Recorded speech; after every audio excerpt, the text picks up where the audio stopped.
It's November 2nd, 1944, and the clock reads 3:47 in the afternoon. Lieutenant Bruce Carr finds himself somewhere in the skies above Czechoslovakia, staring at an oil pressure gauge that's plummeting straight to zero. Thick black smoke begins billowing from the engine cowling of his P-51 Mustang. The Merlin engine isn't purring anymore. It's shrieking as metal grinds violently against metal. Just half a minute earlier, Carr had been out in front, leading his squadron in a low-level strafing attack on a German airfield. Right now, though, he's a man flying a machine that's already dead. An 88mm flak shell has sent a jagged fragment tearing through the engine compartment, slicing clean through the oil line. The Rolls-Royce Merlin running under his nose has maybe 90 seconds left before it locks up completely. Once that happens, the propeller, all 400 pounds of it, turns into dead weight, and the sleek P-51 transforms into a brick-shaped glider with zero chance of staying airborne. Carr's got exactly one move left. Get out. He reaches up and yanks the canopy back. Then he flips the dying Mustang upside down and drops out into the frozen Czechoslovakian air. By the time he's fallen to 8,000 feet, the silk parachute blooms open above him. As he drifts down, he takes in the view below. Nothing but enemy territory in every direction. He's landed himself 200 miles deep behind German lines. No radio to call for help. No weapon except a .45 caliber pistol loaded with exactly 7 rounds. No food, no water. And it's November, in the middle of Central Europe, which means once the sun goes down, temperatures are going to drop well below freezing. The survival math here is absolutely brutal. When American pilots get shot down over Nazi-occupied Europe, historical data shows they've got a 23% chance of successfully evading capture and making it back to Allied-controlled territory. The remaining 77%, they either spend the rest of the war locked up in Stalag Luft 3, or they end up buried in graves nobody will ever find. Bruce Carr is about to shatter every survival statistic ever compiled about downed airmen, because in just 4 days, he won't simply escape German territory. He's going to steal one of the most sophisticated fighter planes in Germany's entire Air Force and fly that stolen aircraft all the way home. Bruce Ward Carr came into the world on January 28, 1924, in a small town called Union Springs, New York. His childhood was pretty unremarkable by most standards, except for one critical detail. When Bruce turned 15 years old, something significant happened. The year was 1939, and that's when Bruce Carr learned how to fly. The timing matters a great deal. Just a few months later, in September of that same year, German forces rolled into Poland. The Second World War had officially begun.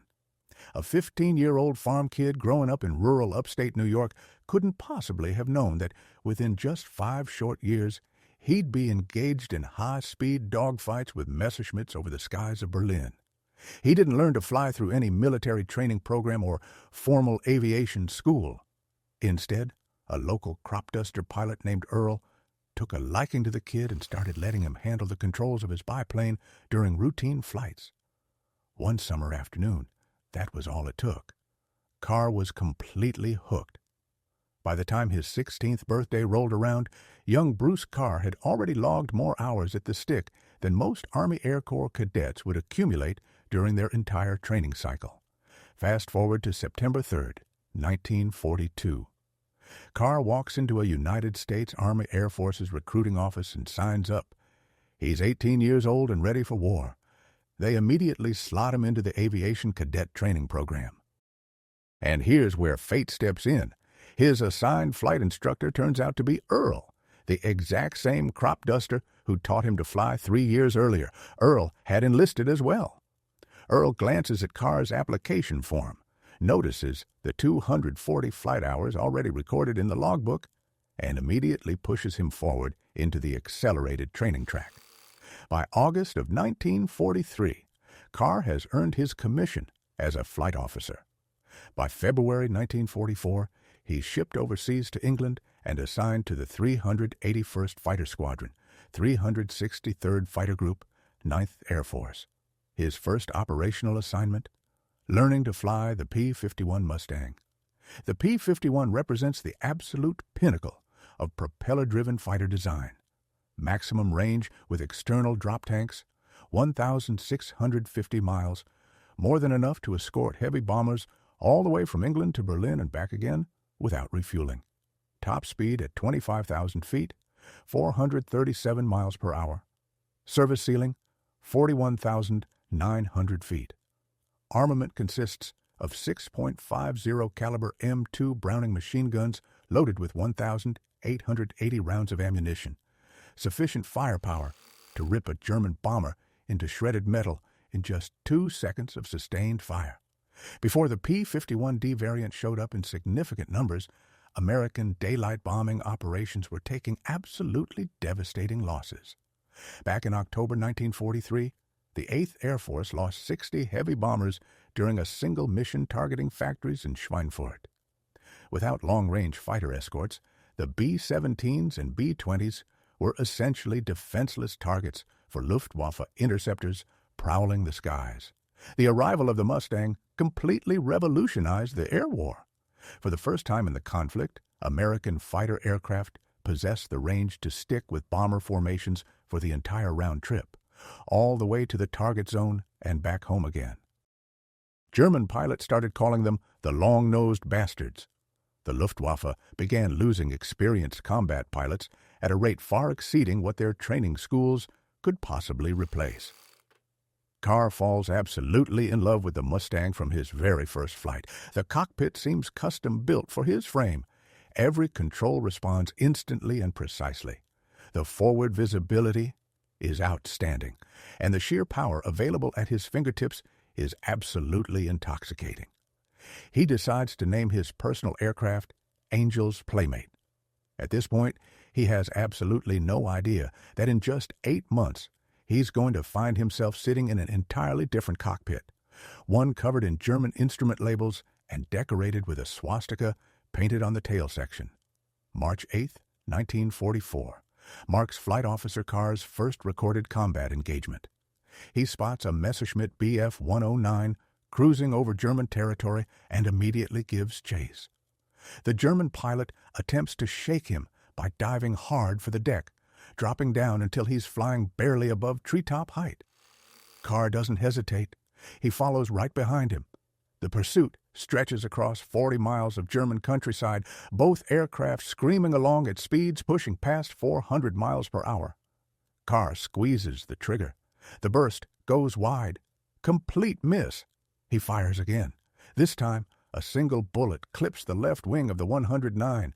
The German pilot completely panics. He yanks back hard on the stick and punches the ejection mechanism, but he's made a fatal error. He's way too low. His parachute simply doesn't have enough altitude to fully deploy. The pilot impacts the ground, traveling at roughly 60 miles per hour. Carr returns to base, fully expecting some kind of commendation. Instead, his commanding officer summons him to his office for what turns out to be a very different conversation. "Carr," the officer says, "that was hands down the most recklessly aggressive piece of flying I have ever witnessed in my entire career. You very nearly killed yourself chasing that German fighter down into the trees like that. You're being transferred to another unit." And the kill?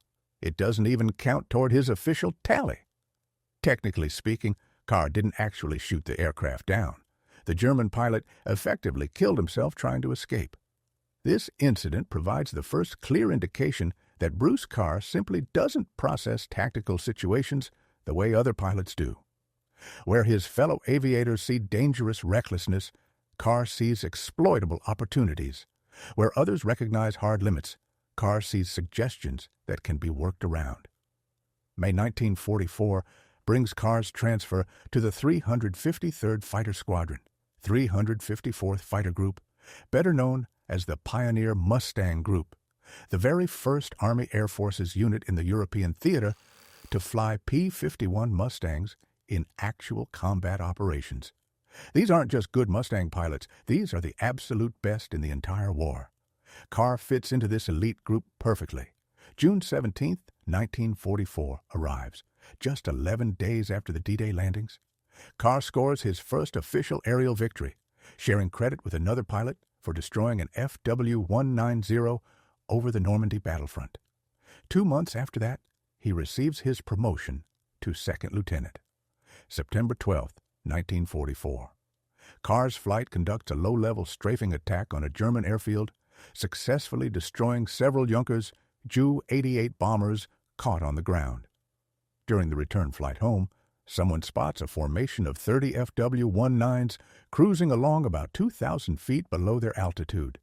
Carr doesn't waste a single second deliberating. He rolls inverted and dives straight at them.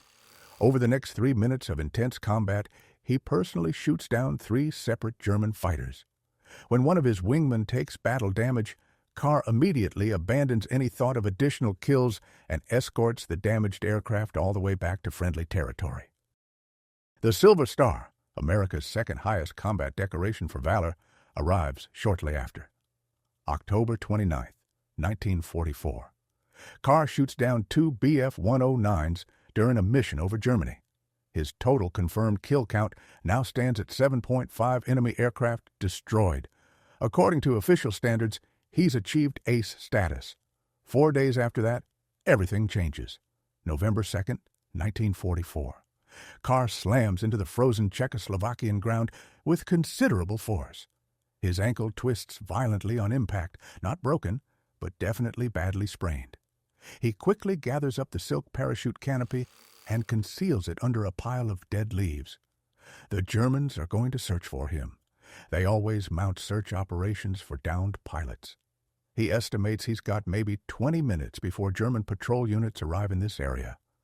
Carr knows with certainty that the airfield he'd been attacking is located approximately 5 miles due north of his current position. He also knows the Germans will naturally assume he's going to head south or west, trying to reach Allied lines as quickly as possible. He understands his survival depends entirely on doing something the enemy won't anticipate. So he turns north and starts walking directly toward the German base.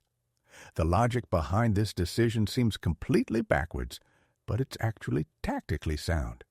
German search teams will fan outward from his landing zone, operating under the assumption that he's running away from them as fast as possible. It simply won't occur to them that he might deliberately move closer to their military installation. And if he's going to survive more than a day or 2 out here, he desperately needs access to supplies, food, clean water, possibly even a better weapon. The German airfield has all 3 of those things. Day 1 unfolds with Carr moving carefully through dense forest, deliberately avoiding all roads, traveling exclusively during nighttime hours. His thin flight suit provides almost no meaningful warmth against the freezing temperatures. His damaged ankle sends sharp bolts of pain through his leg with every single step. Day 2 brings a small victory when Carr locates a stream and drinks deeply. At one point, he spots a German patrol unit roughly 200 yards away and immediately drops flat into a drainage ditch, lying absolutely motionless for 2 full hours, until they finally move on. Day 3 is when the hunger becomes genuinely unbearable. Carr's body is burning through approximately 4,000 calories every single day just to maintain core temperature in the freezing conditions. His caloric intake over that same period? Exactly 0. His body has already begun breaking down his own muscle tissue to generate the energy it needs to keep functioning. He arrives at a decision. Tomorrow morning, he's going to surrender. The Luftwaffe has a documented reputation for treating captured pilots significantly better than either the Wehrmacht ground forces or the SS. Fighter pilots maintain an unspoken code that transcends national boundaries. They respect fellow aviators, even enemy ones. Carr personally knows several American pilots who've spent extended time as prisoners in Stalag Luft III. According to their accounts, life there is mind-numbingly boring, but fundamentally survivable. 3 basic meals every day, Red Cross care packages arriving periodically. Compared to slowly starving to death alone in a frozen Czechoslovakian forest, a POW camp seems like the obviously superior option. Day 4, late afternoon. Carr finally reaches the perimeter of the German airfield. He's positioned himself along a tree line that overlooks the eastern boundary of the base. Peering through the branches, he can make out hangars, fuel trucks, and numerous aircraft, mostly FW-190s, with a few BF-109s scattered among them. His plan is straightforward. Wait until morning arrives, then walk directly to the main gate with both hands raised high above his head in clear surrender. But as darkness begins settling over the airfield, Carr notices something that changes everything. There's a hardened aircraft revetment located about 80 yards from his current hiding position. Sitting inside that protective enclosure, partially hidden beneath camouflage netting, is a Focke-Wulf FW-190 fighter. Two German mechanics are actively working on the aircraft, using portable worklights to illuminate what they're doing. Carr watches their entire routine unfold. The mechanics methodically check the fuel level in the tanks, completely full. They proceed to run up the engine, and Carr immediately recognizes the distinctive thunderous sound of the BMW 801 radial engine roaring to life. They cycle the propeller. They check the magneto-ignition system. They run through what appears to be a comprehensive pre-flight inspection checklist. Then they shut the engine down, drape a protective cover over the cockpit, and walk back toward the main hangar complex. That FW-190 is fueled, serviced, and completely ready to fly. Carr's mind immediately shifts into calculation mode. He's never flown any German aircraft before. He doesn't speak or read a single word of German. He has absolutely no idea where any of the controls are located. But here's what he does know. He knows how to fly. He's logged well over 500 hours in combat operations. Every aircraft ever built has the same fundamental components: a throttle, a control stick, and rudder pedals. The basic physics of flight don't magically change just because the instrument labels happen to be printed in German. And right in front of him sits a fully fueled, fully functional German fighter aircraft with absolutely no guards posted anywhere near it. The surrender plan instantly evaporates. Carr forces himself to wait until 3 a.m. The airfield has gone almost completely quiet, just a skeleton crew pulling night watch duty. No visible activity anywhere near the revetment. He moves. 80 yards of completely open ground stretches between him and that aircraft. Zero cover. If a single German guard happens to glance in his direction, Carr is absolutely dead. He covers the entire distance in 40 seconds flat, staying as low to the ground as possible. His twisted ankle is screaming in agony with every single step. The Focke-Wulf FW-190, known by its nickname Würger, the Butcher Bird, represents Germany's absolute premier fighter aircraft. First deployed into combat back in 1941, it outperformed the legendary British Spitfire so dramatically that the Royal Air Force was forced to rush entirely new variants into accelerated development just to remain competitive. German pilots affectionately called it the Butcher Bird. Allied pilots used a different term: trouble. The specific aircraft Carr has just climbed onto is most likely an A-8 production variant. Standard armament configuration includes two 13mm machine guns mounted in the engine cowling, plus 4 20mm autocannons installed in the wings. Maximum speed, 408 miles per hour. Operational range, 500 miles. In the hands of a properly trained, experienced pilot, this machine is absolutely lethal. Carr is definitely not an experienced FW-190 pilot. He's never sat in one of these cockpits before in his entire life. Literally everything he knows about this aircraft comes exclusively from watching gun camera footage of them exploding in mid-air. Carr climbs up onto the wing. The canopy turns out to be unlocked. He slides it back along its rails and drops down into the cramped cockpit. The very first thing that registers: he can't read a single thing. Every label, every gauge face, every switch marking is printed entirely in German. The instrument panel confronting him is essentially a solid wall of completely incomprehensible Gothic script. The second thing he notices: this cockpit is noticeably more cramped than the spacious P-51 he's used to. His knees are pressing uncomfortably against the lower edge of the instrument panel. The control stick falls naturally into his right hand. The throttle quadrant is positioned on his left side, exactly the same as American aircraft design. Carr has approximately 4 hours remaining until sunrise breaks. He uses every single minute productively. He begins systematically tracing electrical wiring. He starts identifying individual gauges purely based on their standard panel positions. Airspeed indicators are almost always located top left. Altimeters typically sit top center. Engine monitoring instruments are usually clustered together on the right side. Through this methodical process, he successfully locates the fuel selector valve, the magneto-ignition switches, and the propeller pitch control lever. The engine starter mechanism represents the absolutely critical piece of this puzzle. In his familiar P-51, starting the engine involves a straightforward electrical system.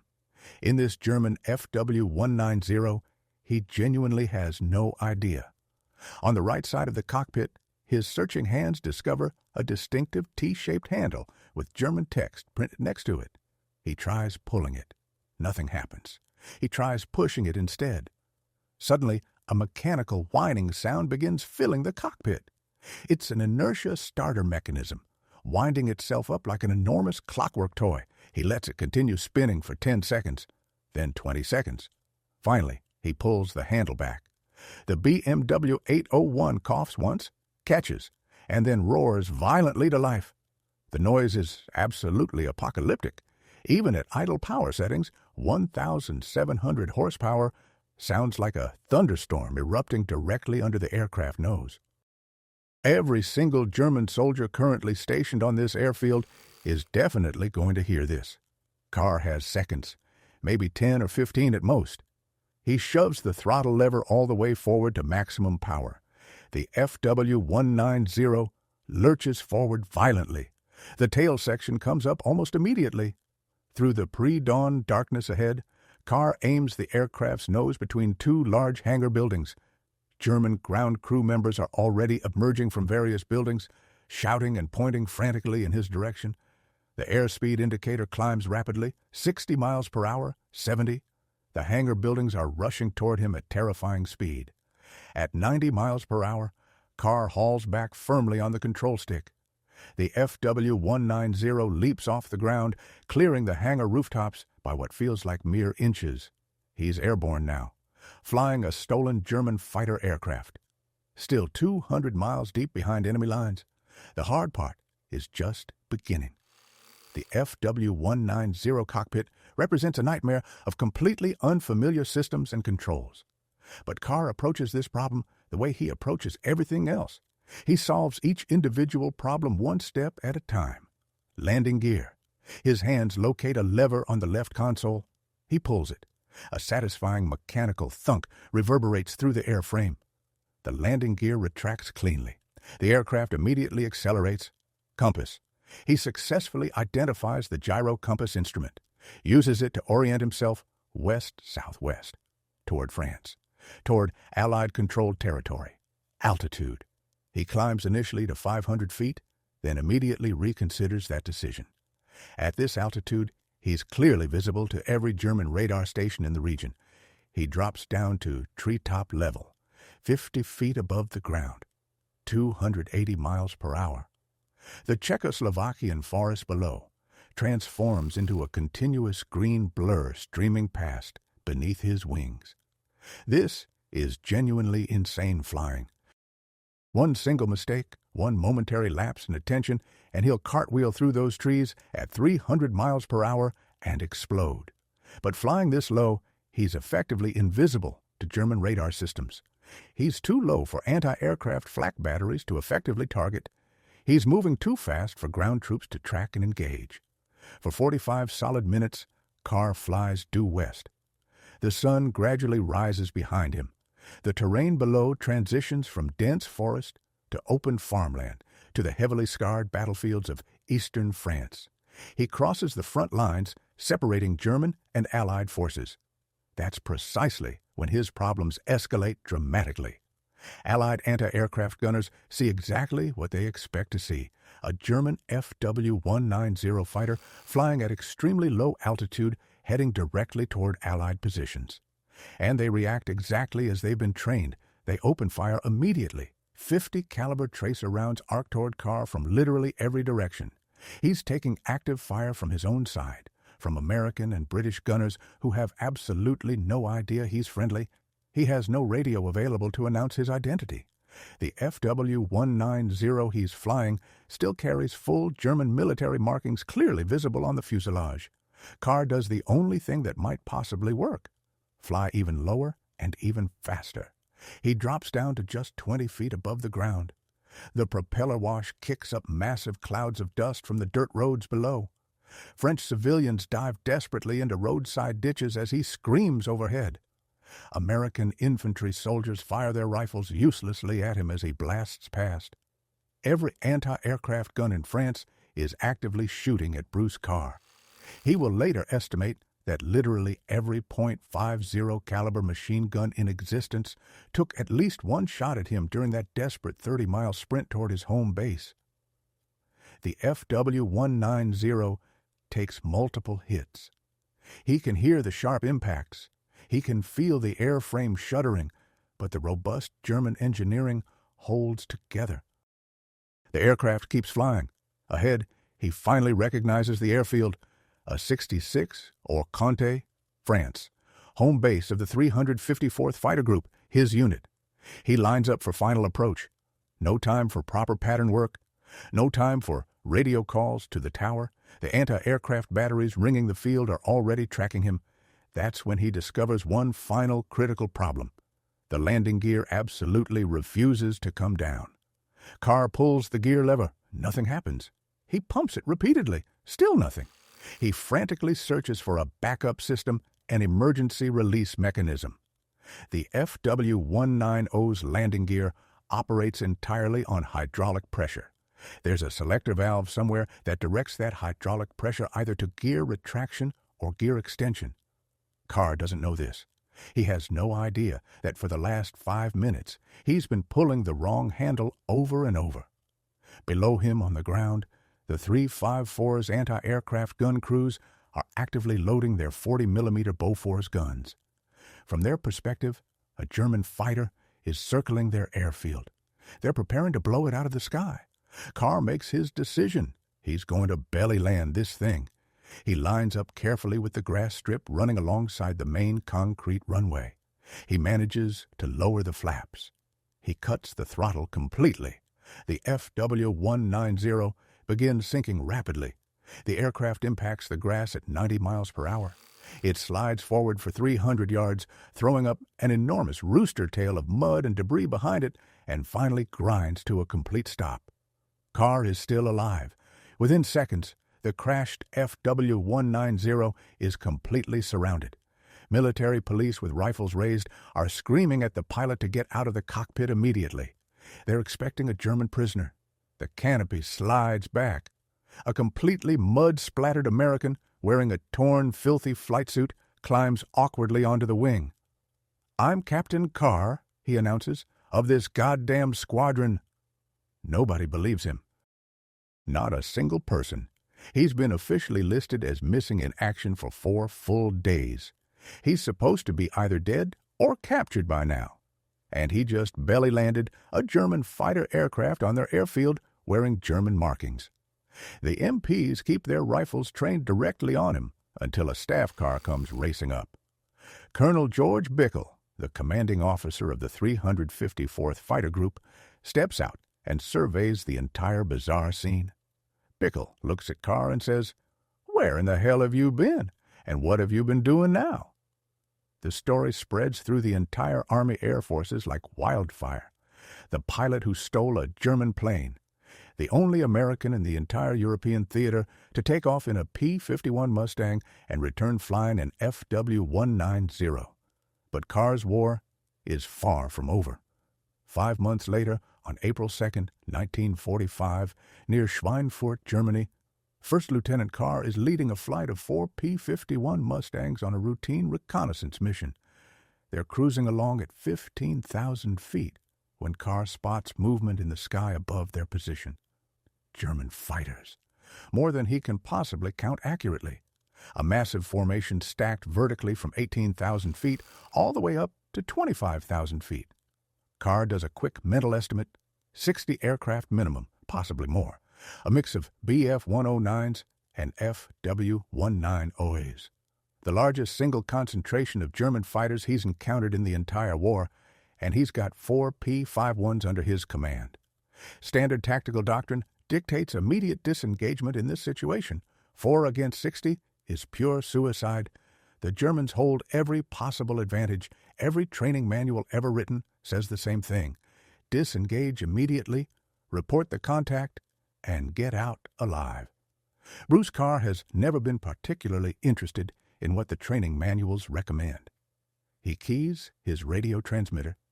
Engaging. His 3 wingmen don't hesitate even for a second.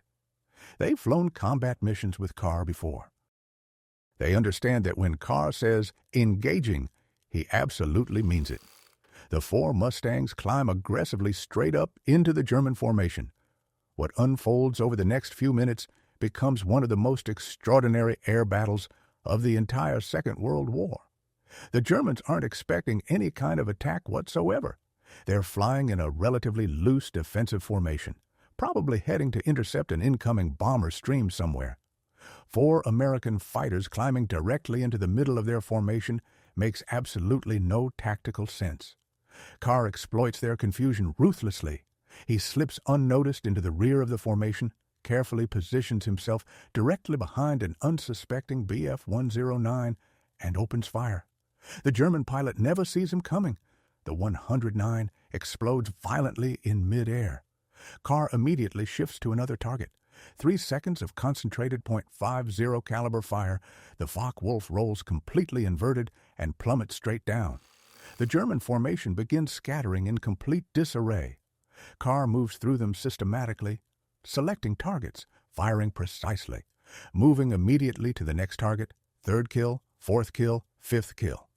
In the span of just 3 minutes of intense combat, First Lieutenant Bruce Carr personally shoots down 5 German aircraft.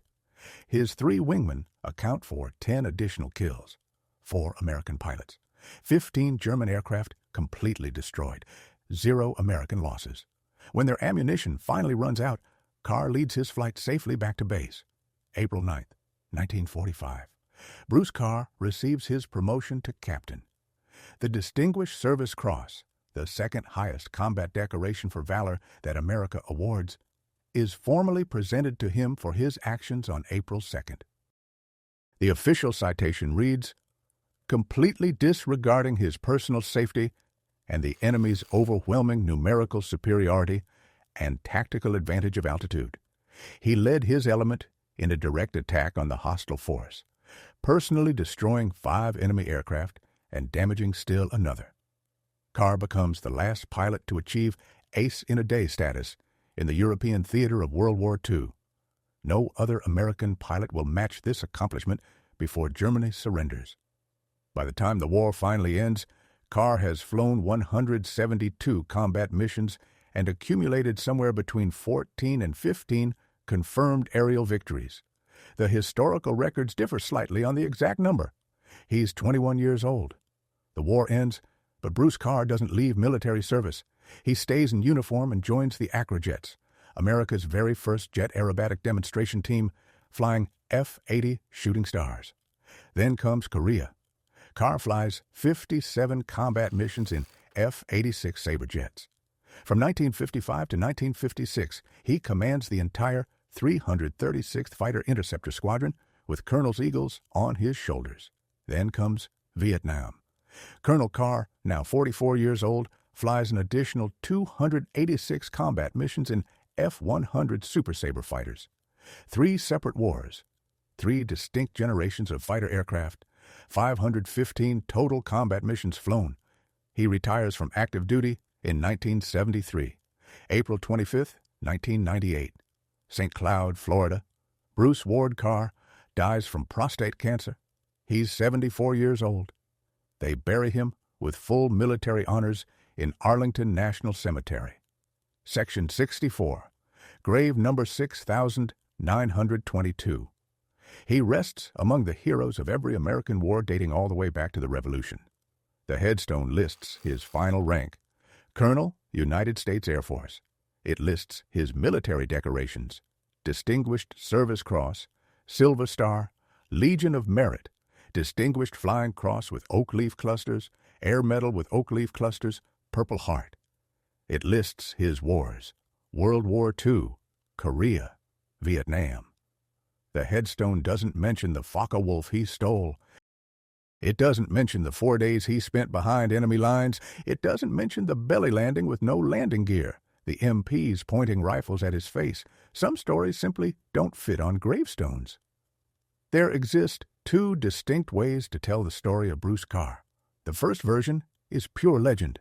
The downed American pilot who stole a German fighter directly from an active enemy airfield, figured out all the controls entirely through trial and error, and then flew 200 miles back to Allied territory while literally every anti-aircraft gun in Europe was actively shooting at him. The second version is documented historical record. The fighter ace who achieved 15 confirmed kills, the Silver Star recipient, the Distinguished Service Cross winner, the man who led just 4 aircraft against 60 enemy fighters and emerged victorious. Both versions are completely true. Both versions are absolutely remarkable. But here's the part that truly matters. Back in November 1944, an American fighter pilot found himself completely alone, totally unarmed, and stranded 200 miles deep behind enemy lines in occupied territory. The rational choice in that situation was surrender. The safe choice was simply giving up. Bruce Carr chose something entirely different.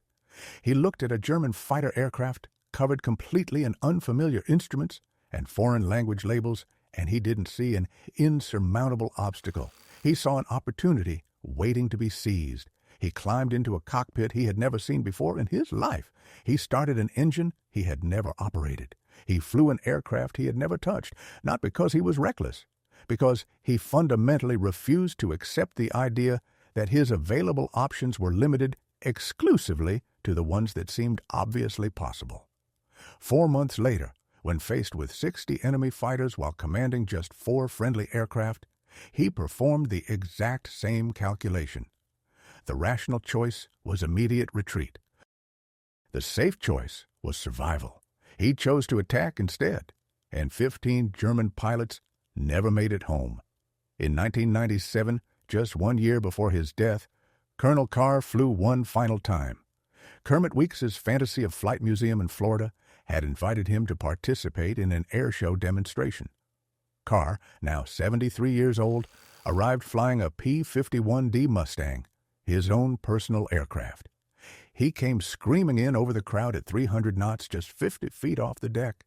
The exact same aggressive approach he'd used 50 years earlier when flying a stolen Focke-Wulf into a French airfield while his own side was actively trying to shoot him down.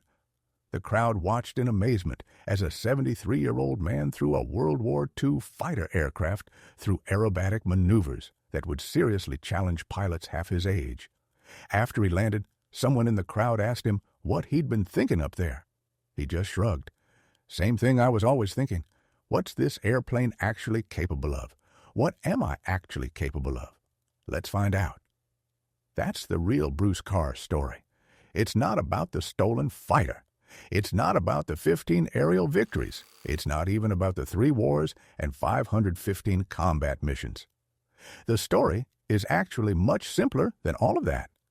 The story is about a pilot who consistently looked at impossible odds and asked himself one simple question: what else can I do?